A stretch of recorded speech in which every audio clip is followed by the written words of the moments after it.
Hi everyone, welcome to the Collabshare channel. Today I'm back with another video, and in this video we're going to enable or actually Dockerize our Django microservice and also create Kubernetes files for our Django microservice. So let's see. As you remember, in the previous session we have installed Docker Desktop and enabled Kubernetes inside the settings of Docker.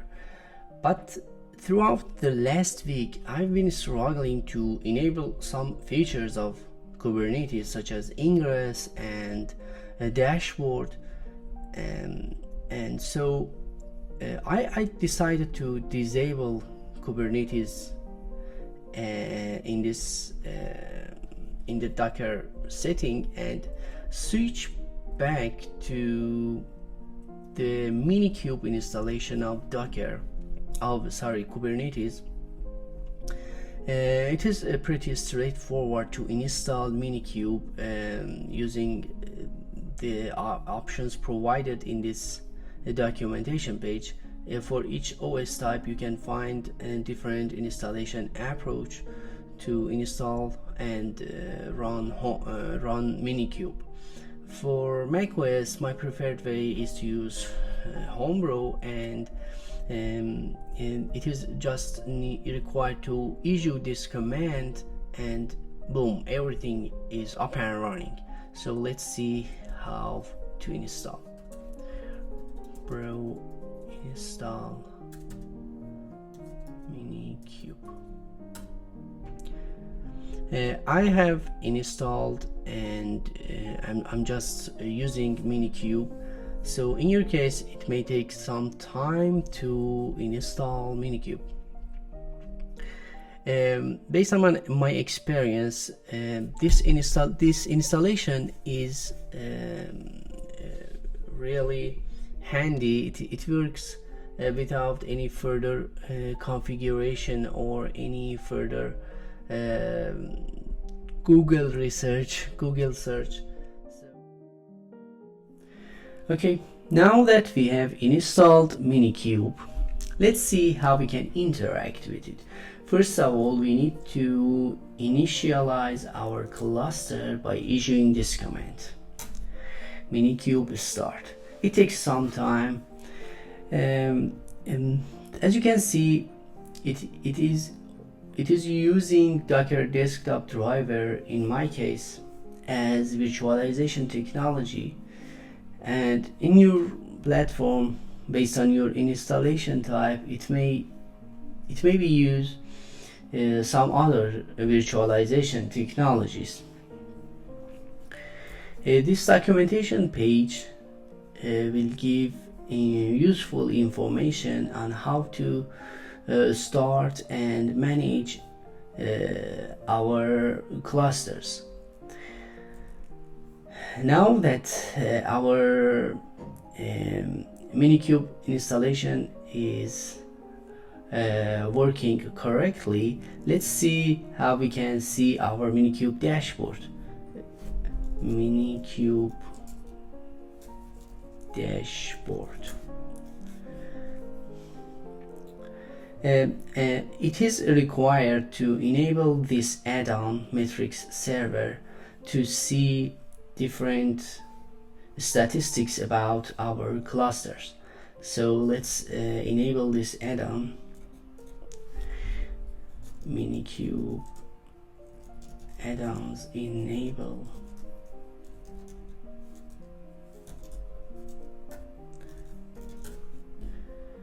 Okay, now that this add-on is enabled, let's run our dashboard again, and as you can see, there are we can see all the features of Kubernetes here: pods, replica sets, services, ingresses, and other options.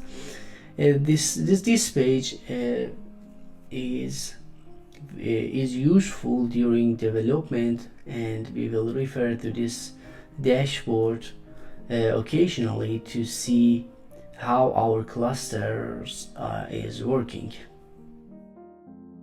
Now that everything is up and running and our cluster is working properly, let's start the development of our microservices. First of all, as you can remember, we have decided to start our project with 3 microservices: Django microservice, RabbitMQ microservice, and another Node.js microservice. And we have decided to use Django as our collaborators management section and also as an API gateway. And RabbitMQ is for event queuing, and of course Node.js, we will use Node.js along Neo4j for storing our collaborators relationship in a graph database. So let's create our directory structure and start developing the required microservices.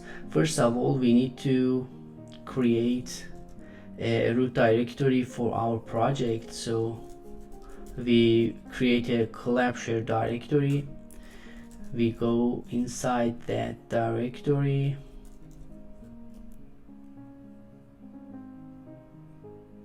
No such typo. Okay, now that we are inside the Collabshare directory, we create 3 directories, each for each of the microservices that we are going to develop. So we have to create a directory for our Django microservice, another one for our RabbitMQ, and another one for Node.js.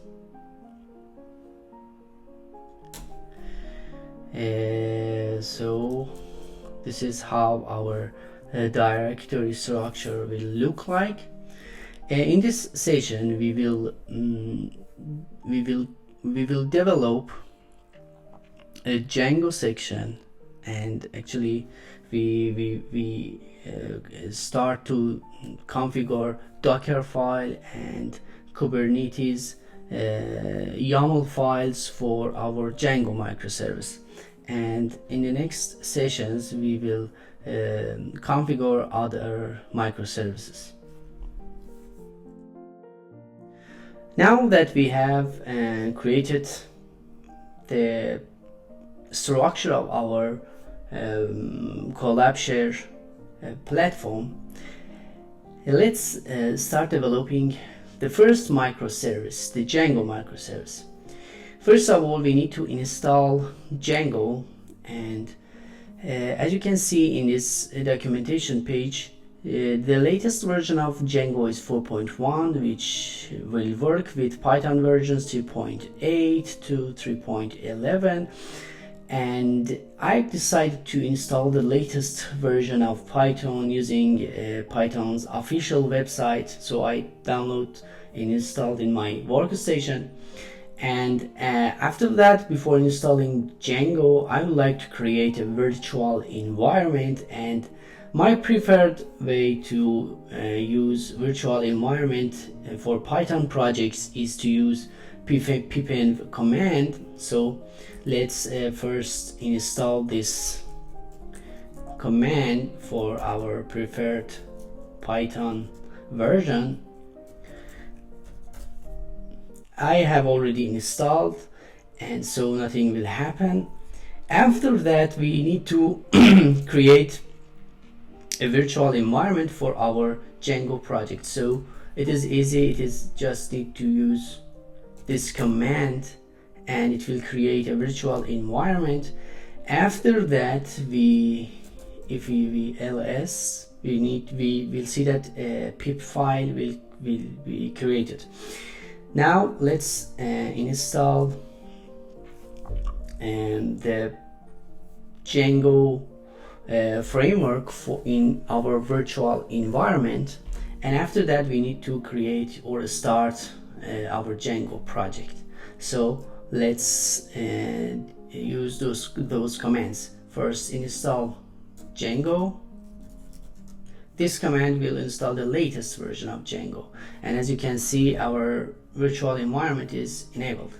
So let's see now that the Django is installed in our virtual environment, as you can see in the package of Pipenv. Now let's start our project by issuing the Django admin command, but at first it will not work sometimes, so you need to exit this virtual environment and enter to this virtual environment again so that every commands work. Now we can start a project, as you can see in this guideline. Django admin, start project, and whatever the name of your project, and in this in current directory, create project in current directory. That means current directory. So we create a project named config in our current directory. Okay, now our Django installation is complete, and let's check if it is working. To do so, let's run this command to see if the initial installation works. By going to this address, if we see the initial Django website, Django template, yes, our installation is finished and everything is okay.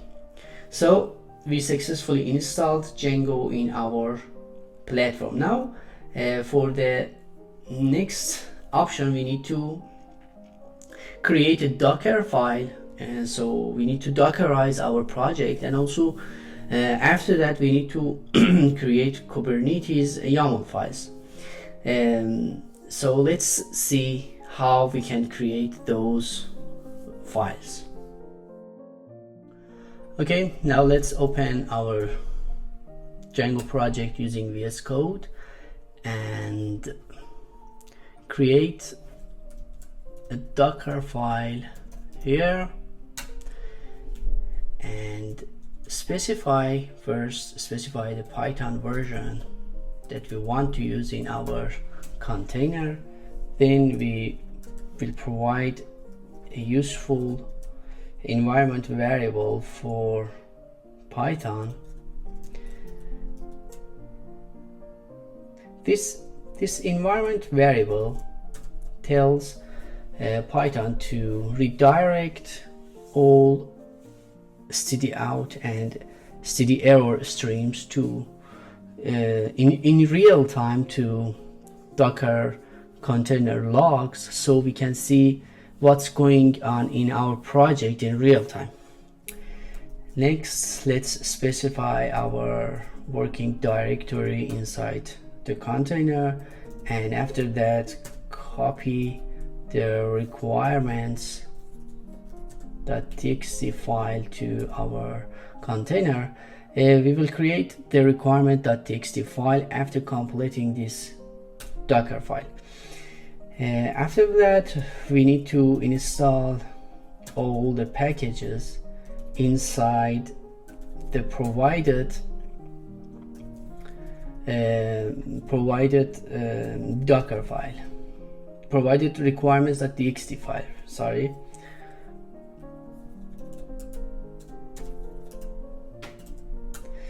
And then we need to copy all the files inside a current directory to the container. And finally, we need to run our Django server using this command line.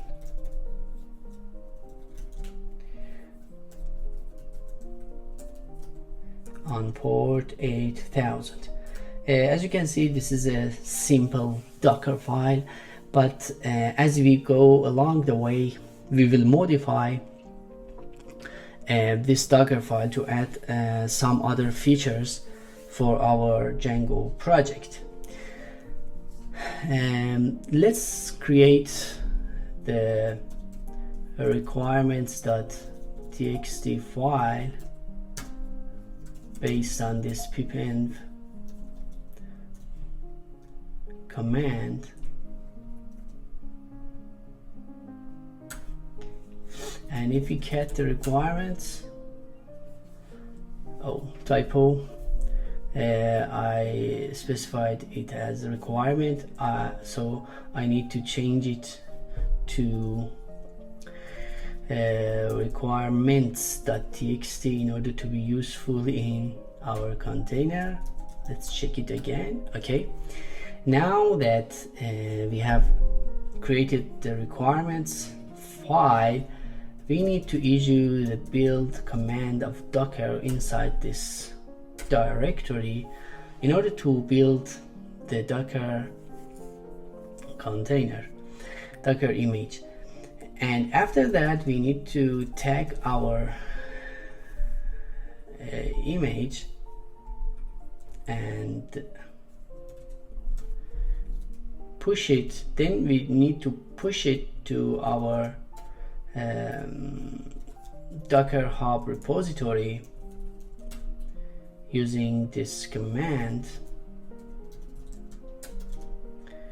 We need to do these steps because when we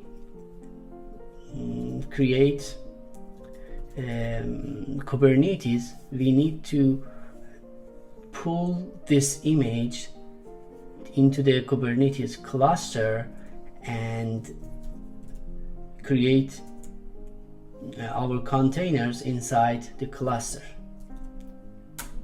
So we push these directories to the Docker Hub, and then we can use it in our Kubernetes cluster.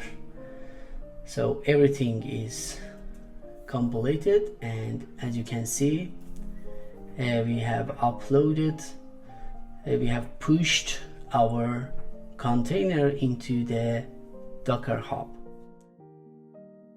It is required to define Kubernetes YAML files in order to be able to define our cluster and use our Django cluster. To do so, we need to first create a directory for our YAML files. And as you know, Kubernetes has different components. For this Django microservice, we were going to use deployment, service, ingress, secret, and config map components of Kubernetes. Let's define the configuration file for this YAML files actually. And before going forward, it is required to add this star to the settings of the Python or settings of the Django project in order to be able to access this Django project from outside of cluster. When we define the ingress file, it is required to put star in this part. Okay, let's define our different YAML files for our Kubernetes. I'm just going to copy and paste everything I have return. These are just simple YAML files for starting our cluster. And as you can see, this is the deployment YAML file, and it is going to create one replica from this Django container, which we pulled to this which we pushed to this repository. Also, this container will use two different files, config map and Django secret files, which we are going to define here. Let's save this file and define the service.yaml file.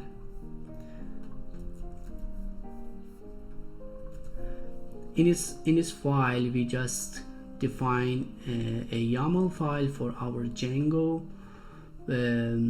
container, and let's define ingress file.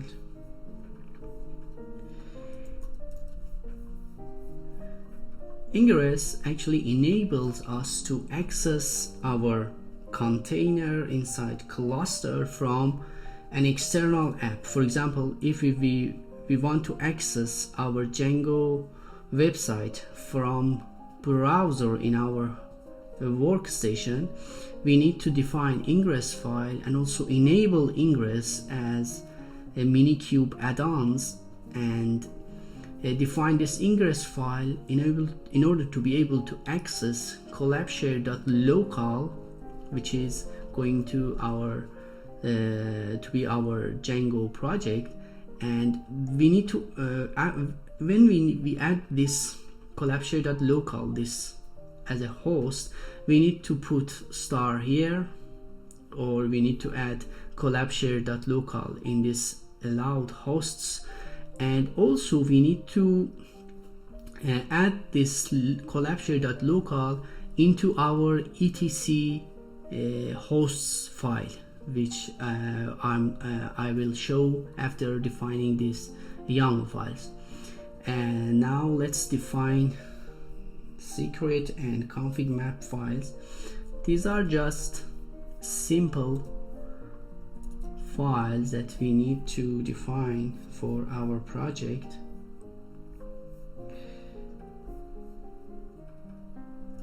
Let's define those files. Okay. At the moment, we do not need these two files because there is nothing useful inside them, but for upcoming developments, we will add some credentials to this secret.yaml file, and also we will add some configurations related to databases or other technologies that we're going to use into this config map file in order to be able to be used inside our Docker container as environment variables, and we will use this data inside our Django project. So now that we have defined different YAML files for our Django Kubernetes, let's see how we can enable our Django cluster. First, we need to use kubectl apply command to enable our config files.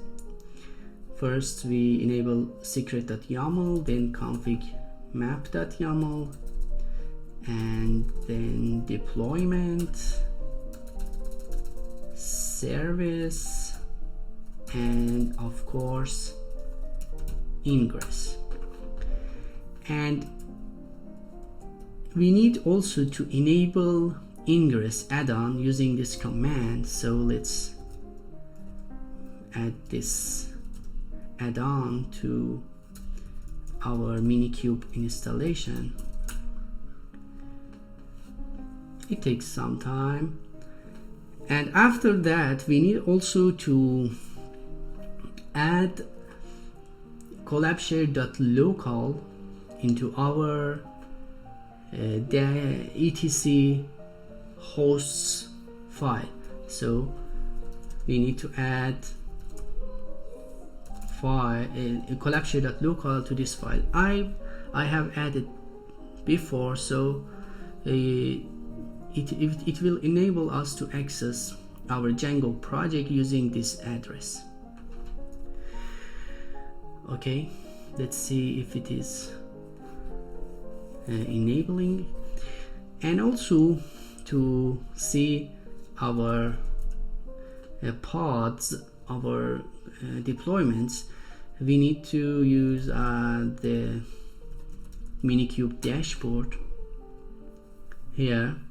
And as you can see, we have one ingress, one service, and our pod is here, which is running. So let's see. Okay, now that the ingress add-on is enabled, we need also to use Minikube tunnel command in order to be able to see our Collabshare.local.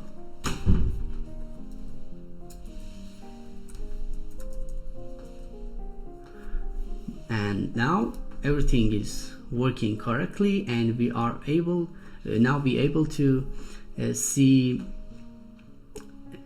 our Django project using our browser.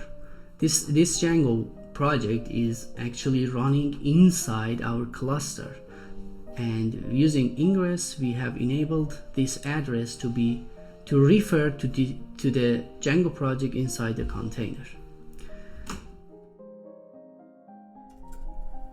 Okay, now that we have enabled Django microservice in our Minikube cluster, let's review the process. First, we created a directory called Collabshare, and in this directory we created 3 subdirectories: Django, Node.js, and RabbitMQ for each of our microservices. And inside Django directory, we first installed virtual environments, and then installed Django framework inside this virtual environment, which resulted in these files and also this file. And after that, we decided to create a Docker image for our Django project, and we created requirements.txt file and defined our Docker file, then built Docker, tag it, and pushed it to our repository. And after that, we created Kubernetes directory and added this YAML files in order to be able to define our Django cluster inside our Kubernetes. And we also used ingress and to be able to access our Collabshare from our workstation browser. Now that we have defined our Django inside the cluster, for the next session we are going to enable these 2 microservices inside our Minikube cluster, and after that we will connect these 3 microservices using some events. And that's it for this session, and I hope you enjoyed this video. See you soon.